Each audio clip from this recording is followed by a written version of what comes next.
The third wave by Groove Synthesis. Is it awesome? Yes. Does it come in green? No. Can it jump? Yes, it can jump. When is Behringer gonna...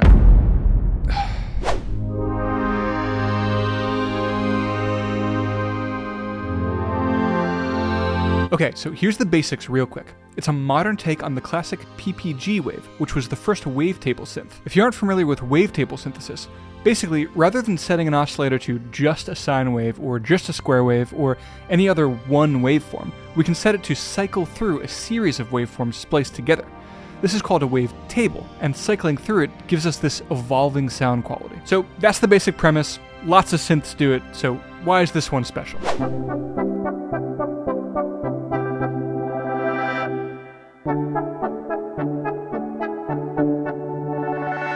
Well, I have to say, I was skeptical at first. A lot of the factory patches have that buzzy wavetable quality to them, which there's nothing wrong with, but frankly, I wasn't sure if it was going to be my thing. But then I really dug into it, played a few shows with it, and made some patches on it, and in doing all that, I got to really dig into everything this board is capable of. So here are my thoughts based on really having explored this board at a pretty deep level.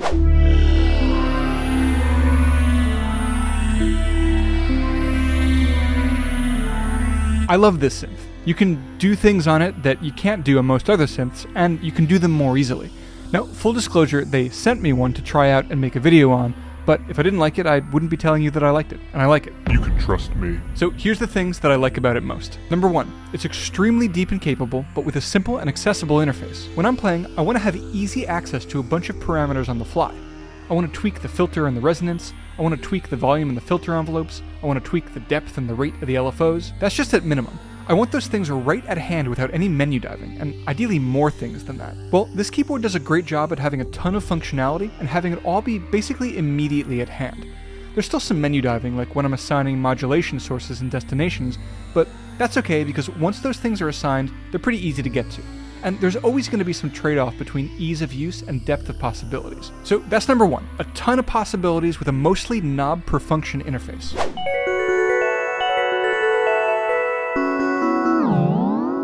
Number two, the way this keyboard handles layers creates a huge number of unique possibilities for making sounds. So check this out. Each patch can have up to 4 layers, and each layer has its own filters, volume and filter envelopes, all the assignable modulation sources and destinations like 4 LFOs, aftertouch and an aux envelope, 3 oscillators, and a lot more.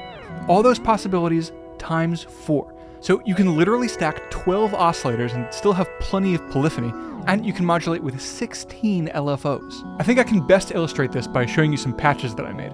By the way, these patches will actually be in the keyboard going out with the next firmware update. So I named this patch Pitch Slapped, because there's a bunch of pitch modulation going on.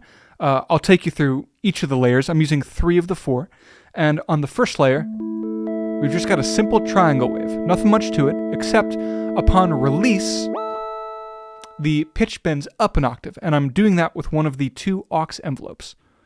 On layer 2, I've got this ghostly sine wave thing fading in an octave higher.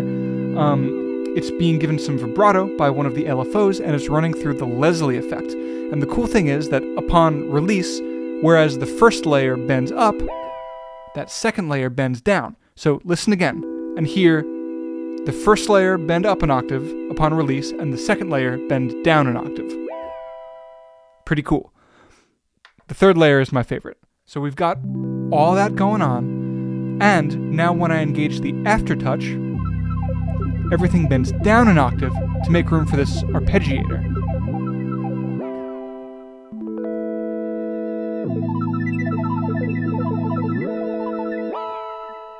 So that's Pitch Slapped. Here's another. This patch is called Sign of the Times, and basically I'm layering 8 different sine waves that are all pitched in different ways to kind of mimic an overtone series. So that's the fundamental. And then you can hear the overtones kind of fade in. And I'm using the LFOs to fade up and down the levels of the different overtones at different rates, so it kind of sounds like they're like swimming around. And then when I engage the mod wheel, it applies a vibrato, and the speed is different depending on which overtone it is. So the high notes have a fast vibrato, and the low notes have a slower one. When I engage the aftertouch, all that LFO modulation stops, and every note travels to a different pitch. So some are going up, some are going down, some are only traveling a whole step, others are going as far as a fifth. And also on layer 4, let me mute the others so you can hear just layer 4. That comes in just on the aftertouch. And that's a wavetable where the FM amount is being modulated by a square wave from one of the LFOs. Just on the aftertouch. So here's all that again.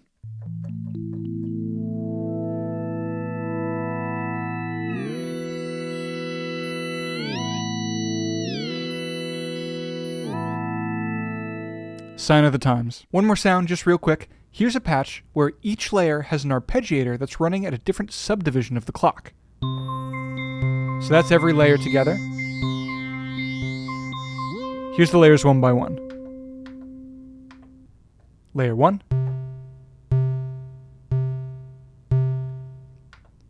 Layer 1 and 2.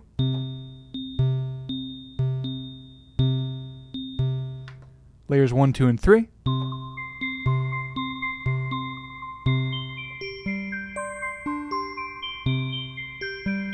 And then layer 4 brings up this pad.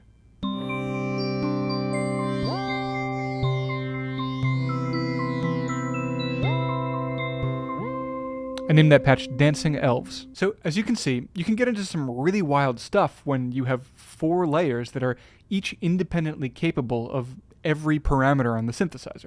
And, you know, other synths do layers, but this does more layers than other synths generally do, and they just really nailed the interface for working with them. Number 3, this keyboard does sampling too. Check the sound out. I named it Slithering Pad.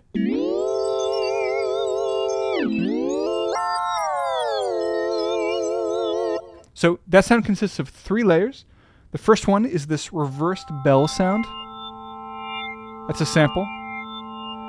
Layer 2, just a sine wave. Layer 3 is a sample of wind chimes.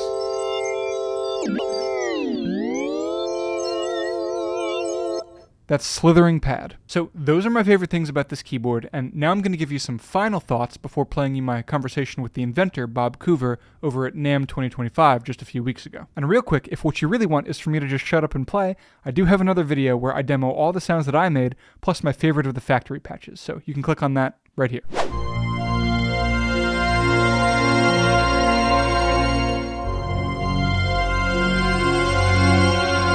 Okay, so you may have noticed that I haven't focused too much on the wavetable part of the third wave. So just so that I do my due diligence, I'm going to mention that the third wave comes with 36 wavetables from the original PPG, as well as 48 new wavetables. You can create your own, you can scan through the wavetable manually with the Wave Surfer knob, and you have incredibly granular control over the start and end points of the wavetable. That's all very cool, but I don't always prefer that buzzy evolving wavetable sound to be the main focus of the patch all the time. That's just my personal taste. I think the true strength of this synth is in how you can combine wavetable synthesis with other things, which luckily you can do a ton of, since there's just a ton of possibilities. You got the sample engine, you got your usual analog waveforms, and you can route all those modulation sources and destinations. So there's lots of possibilities. Okay, now I'm going to let Bob Coover take over. He invented the synth, and I got to talk to him at NAMM a few weeks ago, and he can tell you about it much better than I, because he made the thing. So take it away, Bob. All right, Okay. What is this big, beautiful blue thing you got here?